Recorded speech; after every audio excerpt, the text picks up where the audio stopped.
ছাত্র অনেকে নাকি আমি দেখি রাত্রেবেলা অনেক পাগড়ি টাগড়ি পরে নামাজ পড়ে। বিশেষ করে গভীর রাতে যখন তাহাজ্জুদ পড়তে আসে তখনই দেখা যায়। ভাই পরে হ্যাঁ দিনের নামাজ পড়ার দিন আছে। দর্শক আসসালামু আলাইকুম। আমার পেছনে যে মসজিদটি রয়েছে এই মসজিদের বয়স আনুমানিক 250 বছর। তৎকালীন রাজা কৃষ্ণসেন গুপ্ত নামের রাজার আমলে হচ্ছে এই মসজিদটি হচ্ছে নির্মিত হয়েছে, আর এটিকে হচ্ছে জিন মসজিদ নামে চিনে থাকে। তো আমি আজকে এই হুজুরের কাছ থেকেই জানবো যে এই মসজিদের মধ্যে আসলেই কি জিন থাকে কিনা বা জিনেরা নামাজ পড়ে কিনা।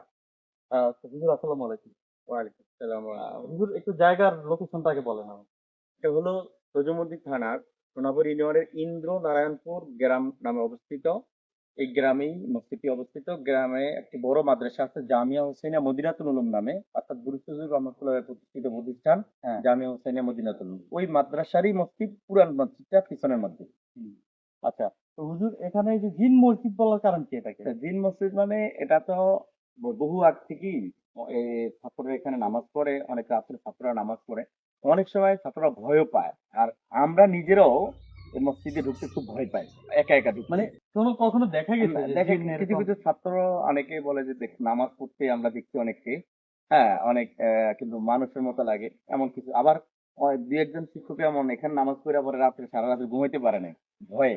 ভয়ে। এমন একটা প্রতিক্রিয়াও আছে অনেকের মধ্যে। এলাকার একজন লোক বলছিল, মানে উনি হচ্ছে যখন নামাজ পড়তে আসে, বিশেষ করে রাতে তাহাজ্জুদ পড়তে আসলে পাশে নাকি হুজুরদের মতো অনেক বড় হ্যাঁ, কিছু দেখা এটা যায়। অনেক হঠাৎ করে আবার তাকাইলে দেখা যায় উধাও হয়ে জি, গেছে। এরকম শোনা যায়। শুনছি আমরা অনেক থেকে শুনছি। আমাদের ছাত্র অনেকে নাকি আমি দেখি রাত্রেবেলা অনেক পাগড়ি টাগড়ি পরে নামাজ পড়ে, অনেকের এমন দেখি। আচ্ছা, মানে এই যে এটা যে 250 বছর বয়স বলে, এটা কি সত্যি 250 বছর বয়স? এলাকার মানুষ থেকে আমরা শোনা যে ২০০-র উপরে, অনেকে বলে ২০০ বছর। মানে এই এলাকাতে যখন কোনো বাড়িঘর ছিল না তখন থেকে এই মসজিদটির সামনে একটা পুকুর ছিল।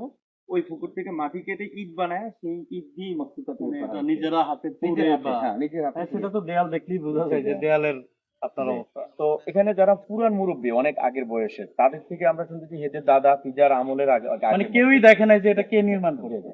এখনো বিল্ডিং বা ভিতরে ঢুকলেই বোঝা যায় যে মসজিদে আসলে অনেক আগের। যে হ্যাঁ, এখনো যে ওয়াল গুলো অনেক ওয়াল চওড়া। গুলো দেখলেই বোঝা যায় যে এটা আসলে যে আর অনেক আগে। মসজিদটি অনেক শান্তিদায়ক। গরমের সময়ও খুব ঠান্ডা।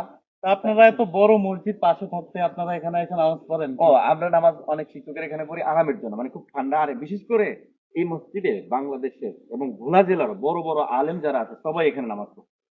বিশেষ করে এই মাদ্রাসার প্রতিষ্ঠাতা বুরুজ হুজুর রহমতুল্লাহ নামে পরিচিত। হুজুরের নাম হলো মুফতি রহমতুল্লাহ। গুরুত্বর হুজুর তো অনেক হ্যাঁ, বড় মাপের একজন আলেম হুজুর। হুজুর এখানে নামাজ পড়তে কন্টিনিউ। এবং নোয়াখালী হুজুর অনেক বড় মুরব্বী ছিল, বুজুর্গ ছিল। হুজুরও এখানে আলী আকবর সাহেব নামে পরিচিত হুজুরের নাম।